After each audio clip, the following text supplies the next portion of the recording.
오늘 벨직 신앙 고백서 16조입니다. 오늘은 이제 하나님의 선택에 관하여서 우리 함께 말씀을 나누겠습니다.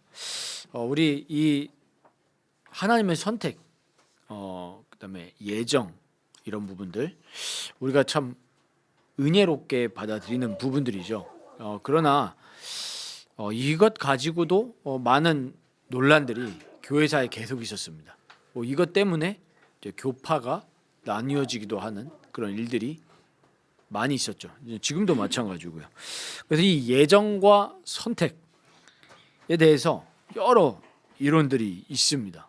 그래서 뭐 타락 전 선택이냐, 타락 후 선택이냐, 또 하나님의 선택이냐, 아니면 우리의 선택이냐, 이런 걸로 뭐 대표적으로 우리 이제 감리교 신학이라든지 이렇게 볼 수가 있겠죠. 그런데 우리가 이런 예정과 선택, 하나님의 예정과 선택에 있어서 많은 사람들의 이 신학적인 이론들이 있고 사상들이 있지만은 우리가 분명히 지금 우리가 짚고 넘어야 될 부분들은 우리의 인간의 지성으로 이 하나님의 예정과 선택을 완전히 다 알 수 없다는 사실을 우리는 딱 결론을 짓고 가야 됩니다. 우리가 한계 있는 지성이기 때문에, 인간에 불과하기, 하나님의 피조물에 불과하기 때문에 우리의 지성 차원에서는 이 하나님의 예정과 선택을 다 이해할 수 없어요. 그러나 우리가 분명한 것은 하나님의 그 지혜와 계시의 영을 우리에게 주셔서 이거를 믿어지게 하시죠. 마음으로 믿어지게 하십니다. 믿어지니까 이해가 어느 정도는 되죠. 그러나 완벽하게 이해할 수 없습니다. 왜 하나님이 굳이 요셉을 애굽으로 보내셔야 됐는지 우리는 다 이해할 수가 없습니다. 우리에게 환란이 찾아왔을 때, 우리에게 고난이 찾아왔을 때 우리가 합력해서 선을 이룬다는 것을 믿기 때문에 우리가 믿음으로 이겨나가는 것이지, 사실 그거를 우리에게 환란과 고난이 왔을 때 이거를 왜 주셨을까? 그 당시에는 모를 때가 더 많죠. 지나고 나서 보니까 이것이 꼭 있었어야만 되는 시간이었구나를 우리가 고백을 하게 되죠. 그래서 우리가 예정과 선택에 있어서 우리가 인간의 지성으로 이해하려고 노력하시는 그런 시도보다는 우리에게 너무나 감사하고 찬양할 수밖에 없는 내용이다. 이 사실을 마음에 좀 담으시면 좋겠습니다. 오늘 첫 번째로 인간의 범죄와 타락입니다. 오늘 이제 우리 16조 첫 번째 문장에서도 이렇게 얘기하죠. 우리는 아담의 모든 후손들이 첫 조상의 죄로 말미암아 파멸과 멸망에 떨어졌음을 믿는다. 아까 오전 설교 때도 잠깐 말씀 나눴었죠. 이 유대교의 교리 중에 하나가 이 선한 우리 인간의 그런 본성, 악한 본성, 이거를 하나님이 창조하셨다라고 이렇게 생각하는 거예요.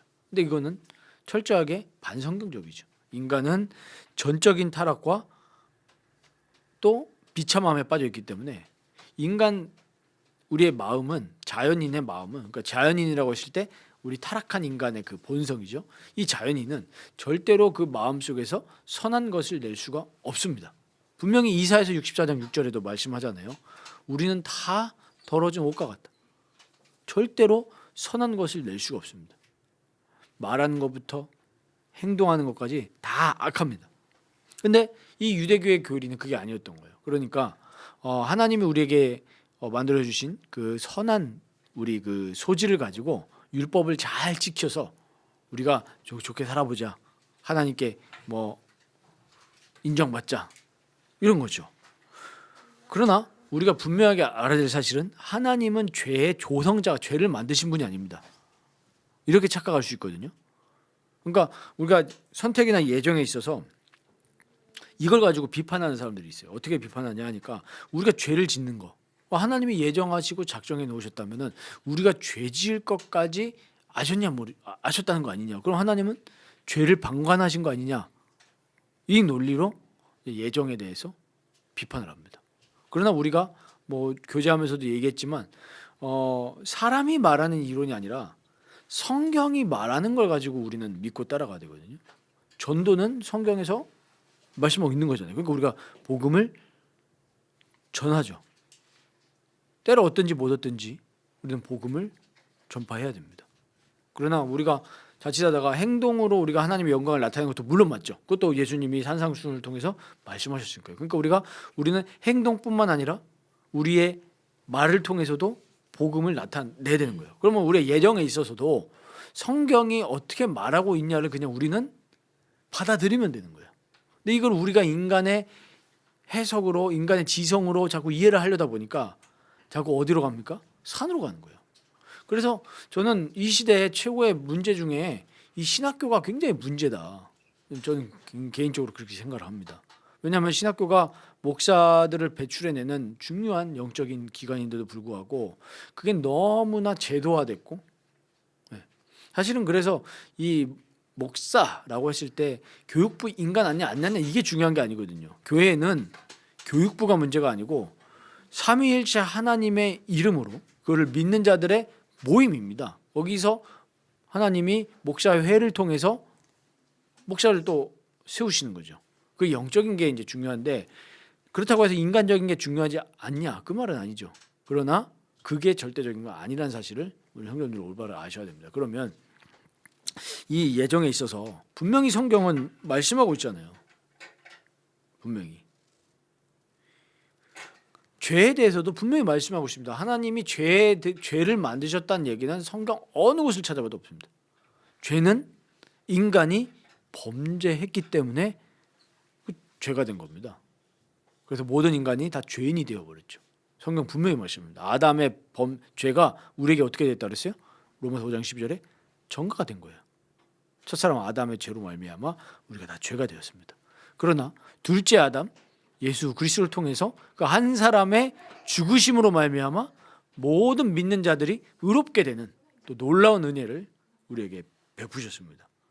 그래서 우리가 이 인간의 범죄와 타락을 딱 알면은 두 번째로 우리가 은혜로 받아들일 수밖에 없는 게 하나님이 우리를 사랑하셔서 우리를 무조건적으로 선택하셨다는 얘기입니다. 무조건입니다. 하나님이 오늘 우리 말라기 1장 1절 3절에도 기록해 놓으셨듯이 우리 재밌는 구절이죠. 우리 사실 우리 창세기 통독하면서도 보지 않으셨습니까? 야곱과 에서를 선택할 때 우리 창세기에도 나오지만 이미 뱃속에 잉태됐을 때 하나님은 야곱과 에서에 대해서 말씀하셨어요. 야곱이 쌍둥이 중에 동생으로 태어나지만 하나님은 야곱을 선택하셔서 그 언약을 이루실 거를 미리 말씀하셨단 말이에요. 그런데 이거를 못 믿을 때 이제 인본주의를 쓰잖아요.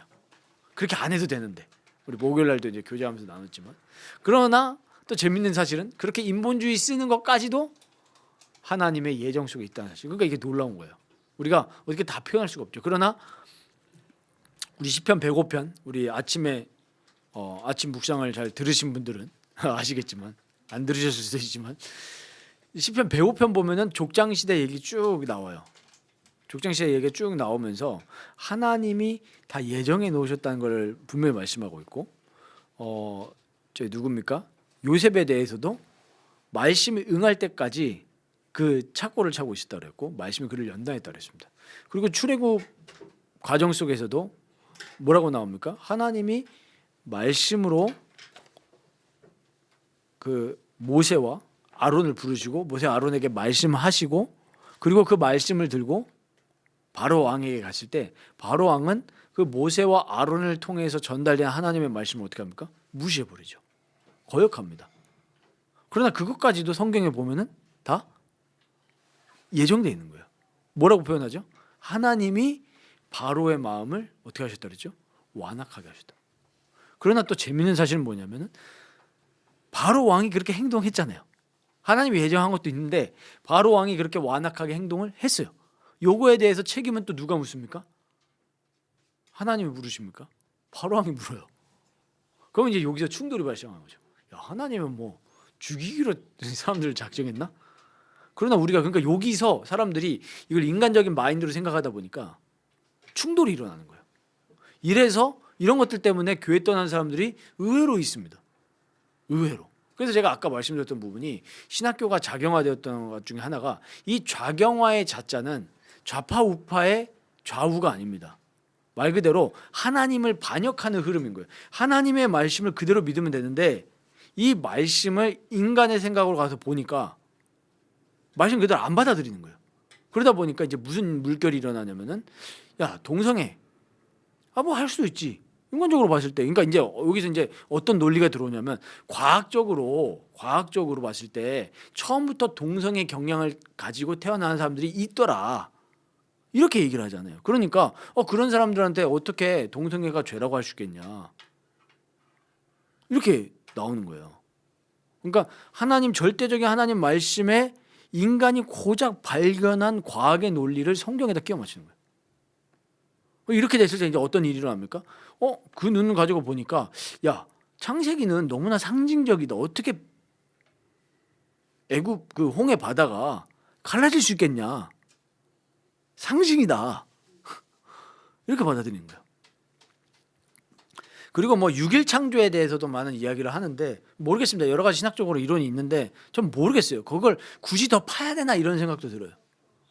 하나님이 6이라고 하니까 이제 이게 좀 비판의 논지는 있습니다. 뭐 이제 세대주의 쪽으로 또 이렇게 가게 되는데 이 성경을 문자 그대로 다 받아들이는 거예요. 문자적으로. 그러다 보니까 뭐 예를 들면은 오해할 수 있을 만한 구절들 내용이 있잖아요, 성경에. 그 문자적으로 받아들이면서 또 뭐 나타나는 여러 가지 이 악 영향들이 있죠. 예를 들면은 대표적으로 나타난 케이스 중에 하나가 요한계시록 같은 경우에.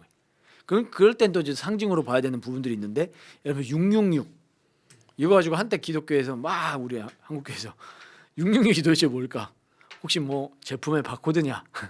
이것도 시작해가지고 참 그렇습니다. 그래서 사실 신학이 중요한 건데 그래서 우리가 이 나중에도 말씀드리겠지만 사도적 교회가 왜 중요하냐면은 사도행전에 교회를 예수 그리스도께서 교회를 이제 세우시고 그 사도들이 예수 그리스도의 죽음과 부활을 다 앞에서 보고 이분이 진짜 하나님의 아들 그리스도시구나 복음을 전파했는데 그 사도들이 전한 복음과 우리가 전하고 교제하는 누리는 복음과 같아야 된다는 거예요. 그게 사도적 교회입니다. 근데 여기다 중간에 뭘 껴들어 가지고 인간이 만들어낸 교제나 인간이 만들어낸 이론이 끼면 안 된다는 거예요. 그러니까 우리는 사실은 종교개혁도 종교개혁 자체는 완전한 게 아니잖아요. 그 사람들도 다 오류가 있고. 그러나 우리가 높게 사는 게 뭡니까? 성경으로 다시 돌아가자. 개혁된 교회는 항상 성경으로 개혁돼야 된다. 항상 기준이 성경이에요. 그러니까 우리가 교회의 표본을 제일 잘 볼 수 있는 거는 이 사도적 교회, 초대교회를 보면서 우리가 교회가 뭔지를 성경을 통해서 계속 보는 거죠. 그러니까 거기에 따라서 우리가 이 시대를 살고 있기 때문에 시대적인 모습은 조금씩 다를 수 있어요. 조금씩. 예를 들면 우리가 찬양을 하는데 이제 그런 분들이 계세요. 이제 우리 이제 개혁 그 분들의 의견 존중을 합니다. 예를 들면 시편 찬송만 해야 된다 교회에서. 저는 그 의견 존중해요. 그 왜 말씀하신 줄 알아요. 왜냐하면 이 시대의 찬양들이 솔직히 말해서 뭐 장님도 아시겠지만 오염된 것들 좀 많잖아요. 너무 사람의 감정만 일으키는 CCM 같은 중에. 그러다 보니까 이제 종교 개혁 때 카톨릭으로부터 로마 카톨릭으로부터 이제 우리가 성경대로 돌아간다 와가지고 딱 해보니까 여러 가지들이 오염이 되어 있거든요. 그런 이 로마 카톨릭의 미신적인 부분들. 그러면서 이제 이 요한 칼빈도 그 이제 성찬과 성례죠. 성찬과 세례. 요것만 이제 우리의 이 성례로 인정을 딱 하고 말씀의 권위를 굉장히 강조를 했는데 그러면서 이제 시편 가지고 찬송해야 된다. 왜냐하면 성경에 그렇게 돼 있으니까 구약에. 그래서 초대교회 때 어떻게 찬양했을까 좀 궁금하게 생기는 거예요. 저도. 뭐 시편 가지고 찬양했겠죠. 그러나 또 한편으로는 봐야 될 것은 그것만 고집하는 것도 조금 웃긴 거죠. 그래서 시편 찬양을 하는 건 좋지만 시편 찬송을 안 하고 다른 걸 찬송하면은 그건 하나님이 기뻐하신 찬양이 아니다. 이렇게까지 나가는 경우가 있는 거예요. 그러면 이건 틀린 거죠. 그건 기준이 될 수가 없습니다.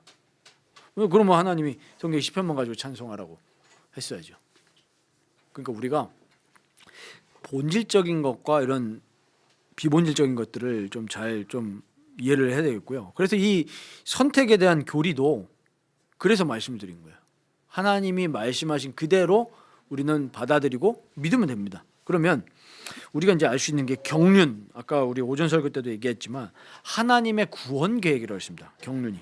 그래서 오늘 말라기 1장 2절 보면은 어떻게 나오죠? 하나님이 야곱을 사랑하였고 이렇게 돼 있어요.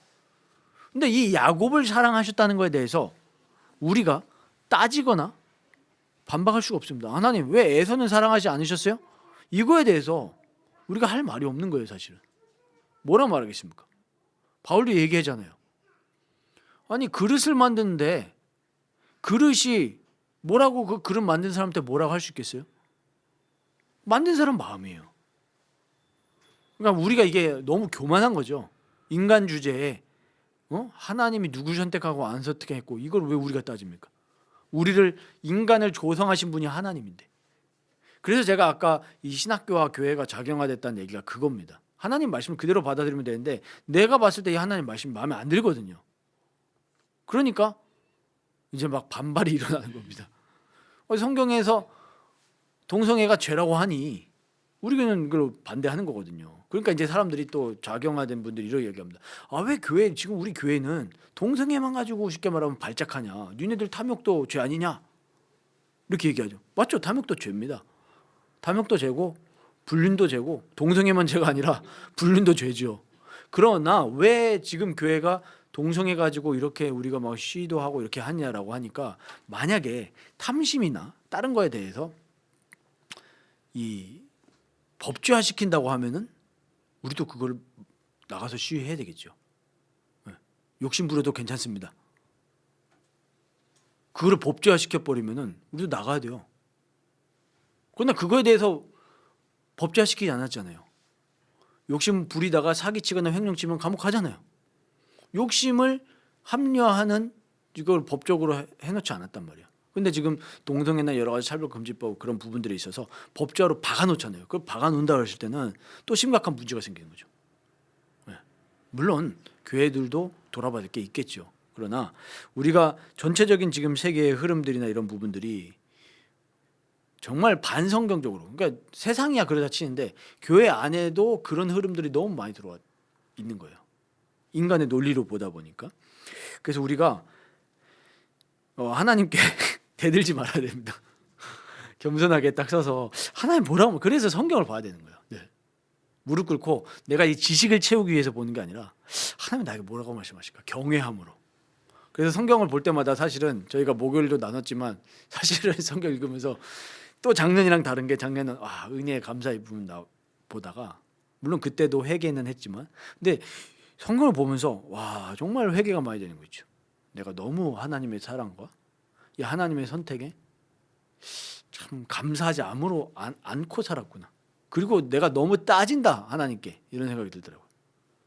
그러니까 우리가 성경을 볼 때 그런 이 마음으로 하나님께 경외함으로 또 겸손하게 나아가야 되겠고 에베소서 1장 4절에도 분명히 말씀하고 있잖아요. 창세 전에 하나님이 그리스도 안에서 예정했다 이렇게 분명히 말씀하셨습니다. 그러니까 하나님 절대적 사랑이기 때문에 우리가 왈가왈부할 사실 사항이 아니에요. 하나님이 이렇게 예정하셨다고 말씀하셨기 때문에 우리는 예정을 믿는 겁니다. 뭐 예정론 이렇게 보통 신학에서 얘기를 하는데 예정이죠. 예정. 하나님 예정하셨다고 분명히 성경에 말씀하시지 않습니까? 죄인이기 때문에. 그럼 이제 또 사람들이 태클 거죠. 그럼 가룟 유다는 뭐냐 이러면서 뭐 어떻게 알겠습니까?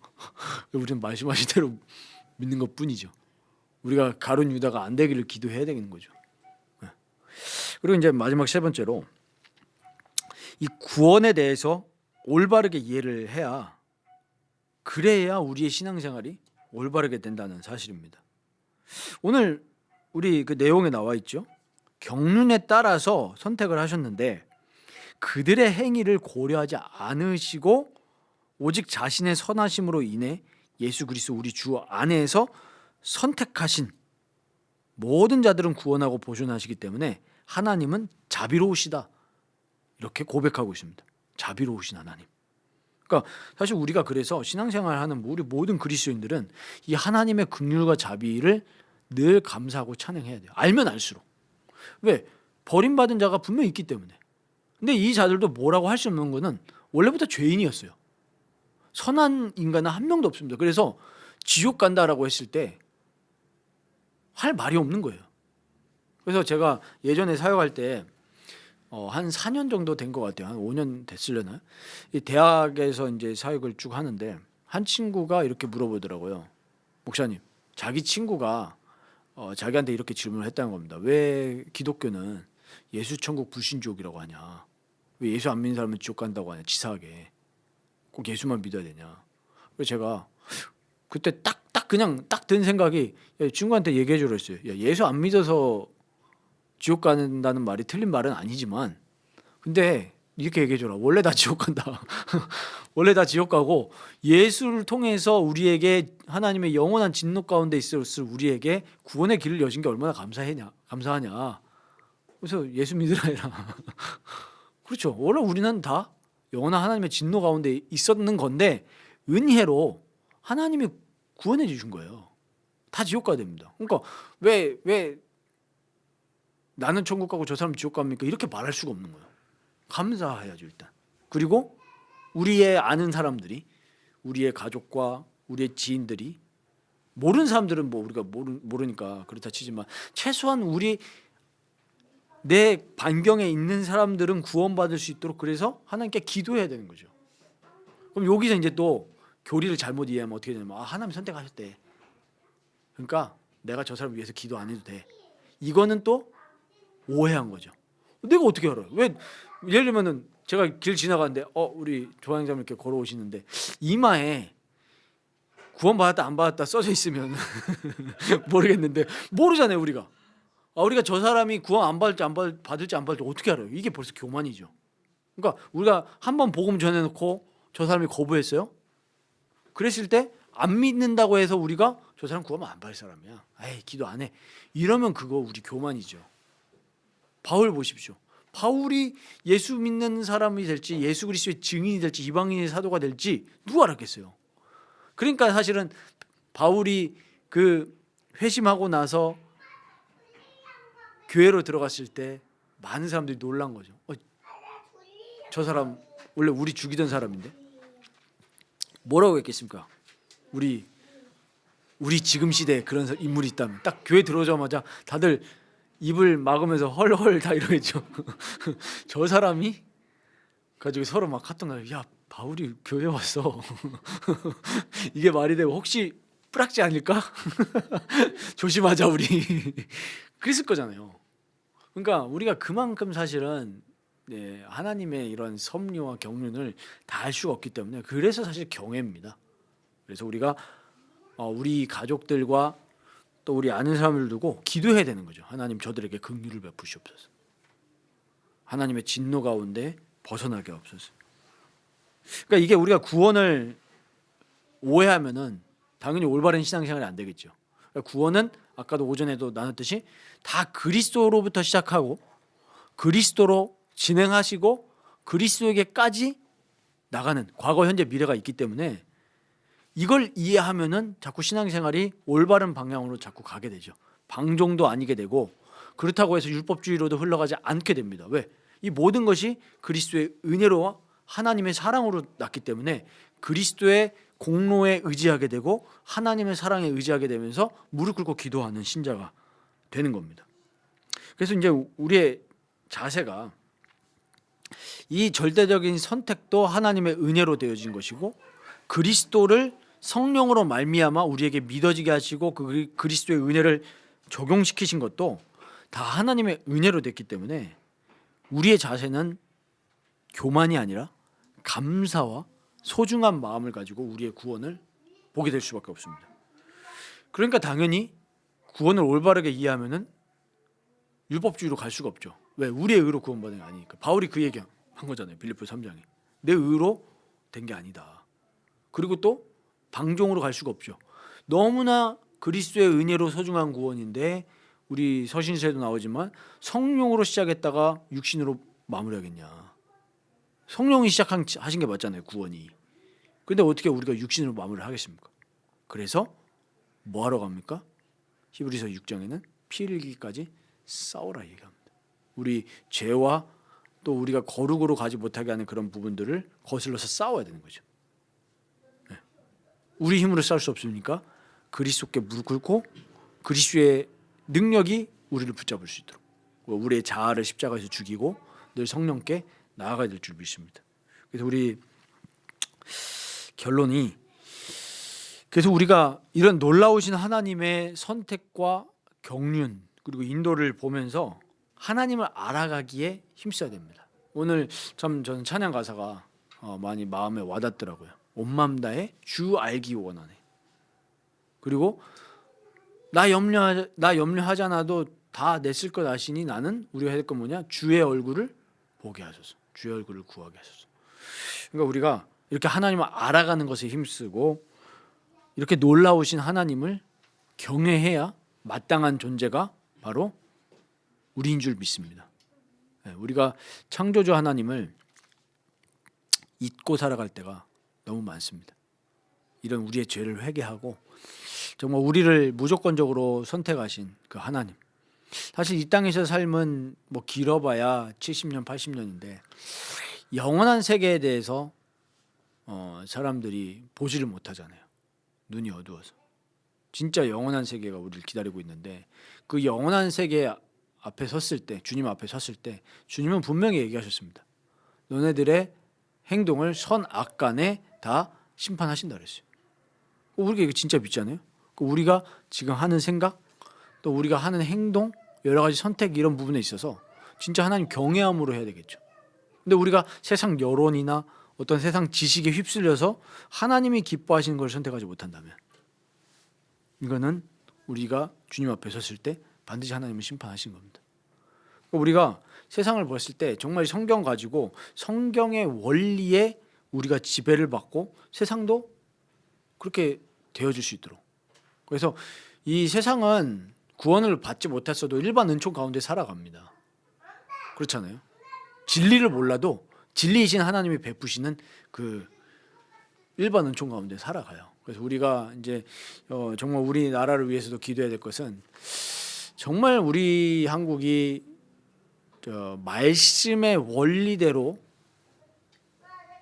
살아갈 수 있는 나라. 일단 우리 먼저 신자들이 회개해야 되겠고 이제 하나님 우리가 말씀대로 살아가게 하옵소서. 우리 책임입니다. 이 먼저 돼야 돼요. 하나님 우리가 말씀대로 살지 못했으니 세상이 이렇게 됩니다. 우리 성경의 원리거든요. 영적인 게 결국 흘러가게 돼 있는데 교회가 타락했던 거죠. 그렇지 않습니까? 신자들조차도 하나님의 얼굴을 구하기보다 교회에 몇 명 모였냐, 교회가 뭐 어떤 건물 갖고 있냐, 교회 뭐 지하철역하고 가깝냐 이런 것만 따지지 성경과 가까운 교회를 찾지를 않아요. 그러다 보니까 다 타락한 거죠. 배부른 거죠. 누구 목사님 설교 좋대. 성경은 안 읽고 이렇게 종교가 됐던 겁니다. 그러니까 저부터도 회개하고 그렇게 회개가 일어났을 때 회복이 되는 거죠. 회복이 됩니다. 그리고 이 나라의 위정자들이 이 하나님을 두려워해야 되거든요. 근데 다 하나님 두려워하지 않아요. 양쪽 다 하나님 두려워하지 않아요. 자기 이익 위해서. 그러면서 특별히 또 우리나라가 정말 하나님도 예수님도 얘기하시죠. 정치인들을 위해서 기도해야 됩니다. 왜냐하면 우리가 편안하고 또 안전한 생활을 하기 위해서 통치자를 위해서 기도해야 돼요. 악한 통치자가 나오면 우리가 이렇게 평온하게 신앙생활 할 수가 없습니다. 그렇잖아요. 우리 위에 북한만 보십시오. 숨어서 예배드린다니까요. 정말 빚진 심정이에요. 우리가 이렇게 편하게 예배드리는데 북한의 그리스도인들, 중국의 그리스도인들 이런 사람들은 숨어서 예배드리고 예수 믿다가 죽기까지 합니다. 여기 뭐 이슬람권에 있는 그리스도인들이나. 그런데 그분들 고백하는 거 보면 부끄럽죠 좀. 자기네들은 핍박받는데 감사하다고 그렇게 얘기합니다. 그걸 보면서 참 감사가 없구나 우리가. 그래서 하나님이 어떤 면에서 지금의 이런 나라 상황이 경각심을 우리에게 주시고 회개하고 하나님 경외하라고 하시는구나. 이거를 좀 보게 됩니다. 그래서 나라를 위해서 또 함께 기도해 주시고 우리도 이제 그 하나님의 절대적인 예정과 선택을 믿기 때문에 또 하나님을 신뢰하면서 또 이런 분들이 있더라고요. 나라 떠야 되겠다. 실제로 또 많이 뜬대요. 예, 우리나라 비율이 부자들이 지금 많이 돈 있는 사람들은 좀 많이 떴다고 하더라고요. 실제로 퍼센테이지가. 예, 그래서 그래 돈 없는 우리는 웁니다 이러지 마시고 예. 기도해야 됩니다. 하나님이 우리 나라에 태어나게 하실 때는 이유가 있을 거 아닙니까? 그것도 예정과 선택이니까요. 우리를 북한에 태어나게 하실 수도 있고, 우리가 뭐 저 미국에 태어날 수도 있고 여러 가지지만 우리는 그 하나님을 신뢰하면서 또 나라가 어땠니 많이 욕하지 마시고, 하나님 신뢰하죠. 이 대한민국이라는 나라도 분명히 하나님 세우신 나라니까 하나님을 인정하고, 또 특별히 우리나라가 세워질 때, 이 대한민국이라는 나라가 세워질 때 이 목사님 기도하고 시작하신 나라 아닙니까? 그래도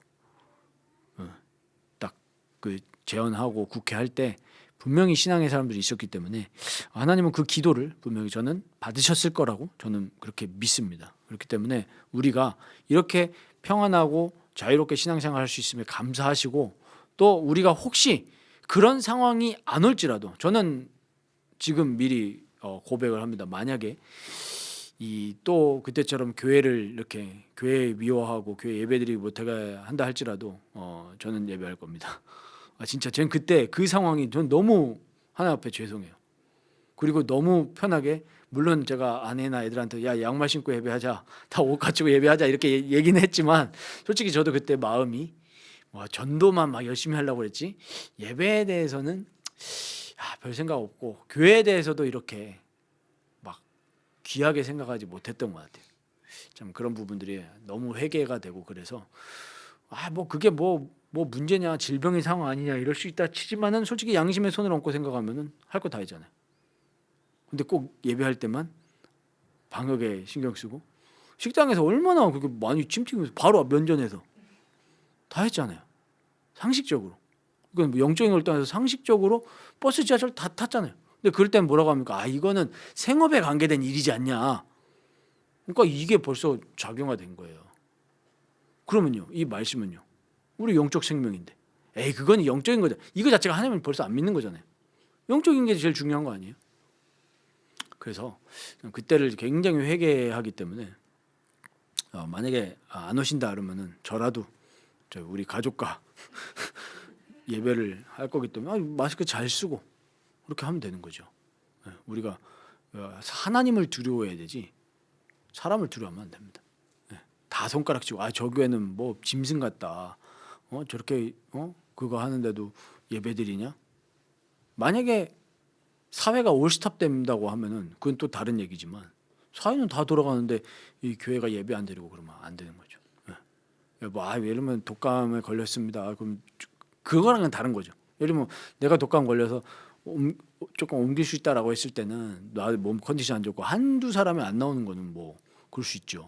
그런데 이 전체를 스탑시킨다는 거는 다른 문제이기 때문에, 그래서 굳이 이거를 말씀드리는 이유는 우리가 하나님 알아가는 것과 하나님을 경외하는 것과 서로 교제하기에 힘써야 우리의 신앙이 성장하기 때문입니다. 그런데 우리가 신앙 성장에 반대되는 부분들은 우리가 경계를 해야 되고 회개해야 되고 하나님 앞에 무릎 꿇어야 되기 때문에 그렇습니다. 그래서 오늘 우리 하나님의 선택에 대해서 우리 배웠는데, 이 사실을 붙들고 우리 오늘 이 시간 함께 합심으로 기도하겠습니다.